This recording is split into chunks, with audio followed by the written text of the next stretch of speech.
আপনাকে বোন পদ্মা করার জন্য অনুরোধ করা হচ্ছে। আপনার বোন হাতে পায়ে ধরতেছি আমরা। আমরা যুব সমাজ আজকে ধ্বংসের মুখে কেন যাচ্ছি? আপনারা আজকে ধ্বংসের মুখে কেন যাচ্ছেন? মার সাথে মেয়ে বেরোচ্ছে অসামাজিকভাবে, অশালীনভাবে বেরোচ্ছে, মা কিছু বলতেছে না। মার সাথে মেয়ে বেরোচ্ছে, মা বেরোচ্ছে, বাবার সাথে মেয়ে বেরোচ্ছে, বাবার সাথে মেয়ে বেরোচ্ছে, মেয়ের সাথে বাবা বেরোচ্ছে, ভাই বেরোচ্ছে, এইভাবে চলাফেরা করতেছে, অসামাজিকভাবে চলাফেরা করতেছে। তো এভাবে চলবে ভাই? আপনি ইসলামের হাদিসে আপনাদেরকে পর্দা করতে বলছে, আপনারা পর্দা করবেন না, ভালো কথা, কিন্তু এভাবে তো চলতেও পারেন না। 95% মুসলমানের এই বাংলাদেশে আপনারা তো এভাবে চলতে পারবেন না। হ্যাঁ, আপনারা চলতেছেন, আপনারা কি পাচ্ছেন? মানে এই চলাফেরার থেকে আপনারা পাচ্ছেনটা কি? আপনারা গুনাহ পাপ ছাড়া আপনারা কিছুই পাচ্ছেন না। আল্লাহর নাজাত তো আপনাদেরকে পেতে হবে, জাহান্নামের হাতের থেকে তো আপনাদেরকে বাঁচতে হবে।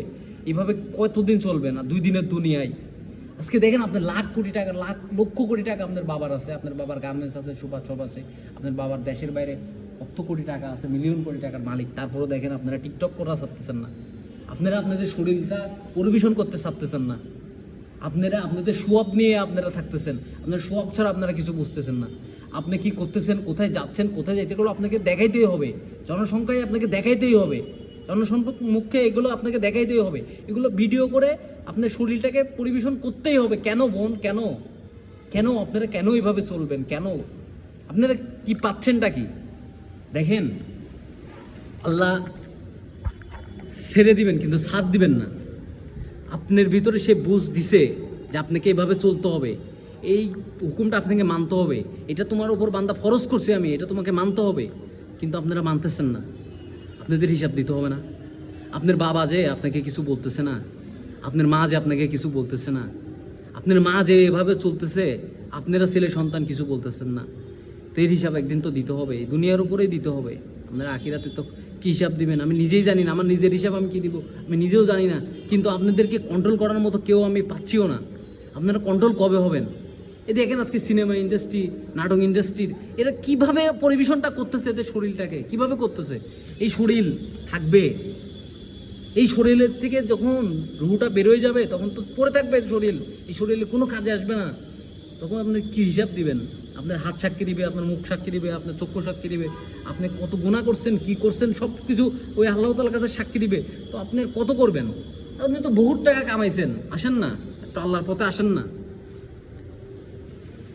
একটু, আসেন, যা পাপ করছেন আসেন না একটু আল্লাহর কাছে মাপ চান না, মাথা নত হন না। আল্লাহ তুমি আমাকে বহুত কিছু দিয়েছো, বহুত কিছু করেছি, আল্লাহ যা করেছি আর করব না, আল্লাহ তুমি আমাকে মাফ করো। আল্লাহ আমরা যা করেছি আমরা অনুতপ্ত তোমার উপরে, আল্লাহ তুমি আমাকে মাফ করো। আমার মেয়েকে হেদায়েত দাও, আমার ছেলেকে হেদায়েত দাও, আমার ওয়াইফকে হেদায়েত দাও, আমার শ্বশুর শাশুড়ির থেকে শুরু করে যারা আমরা অসামাজিকভাবে আমরা চলি সবাইকে আল্লাহ হেদায়েত দাও, আমাকে হেদায়েত দাও। আল্লাহ জীবনে চলার জন্য যতটুকু হায়াত দিছো এতটুকু থাকতে অনেক কিছু দিছো আল্লাহ, আর কিচ্ছু লাগবে না। আল্লাহ তুমি শুধু আমাদেরকে নাজাত দাও, আমাদেরকে জাহান্নামের হাত থেকে বাঁচাও। আপনারা কবে বুঝবেন? আপনারা সিনেমা যারা করছেন সিনেমা নিয়ে আছেন, আপনারা নাটক যারা করছেন আপনারা নাটক নিয়ে আছেন, আপনারা যারা গান করছেন আপনারা গান নিয়ে আছেন, এগুলো নিয়ে খোদার কসম আপনারা জান্নাতে যেতে পারবেন না। আপনারা যদি তওবা আজকেও যদি তওবা না করেন, কালকেও যদি তওবা না করেন, বেঁচে থাকার এক মুহূর্ত যদি তওবা না করেন, আপনারা কখনোই জান্নাতে যেতে পারবেন না। আল্লাহ তাআলা এই ধরনের কাজকর্মকে কখনোই প্রাধান্য দেয় নাই, এগুলো কখনোই ফরজ করা নাই। আপনাকে ফরজ করছে হজ জাকাত, আপনি ঠিকভাবে করবেন। আপনার উপরে নামাজ ফরজ করা হয়েছে, আপনার উপরে জাকাত ফরজ করা হয়েছে, আপনার উপর পর্দা ফরজ করা হয়েছে, আপনার উপরে নরম নম্র ব্যবহার, সুন্দর ব্যবহার করার ফরজ করছে আপনার উপরে।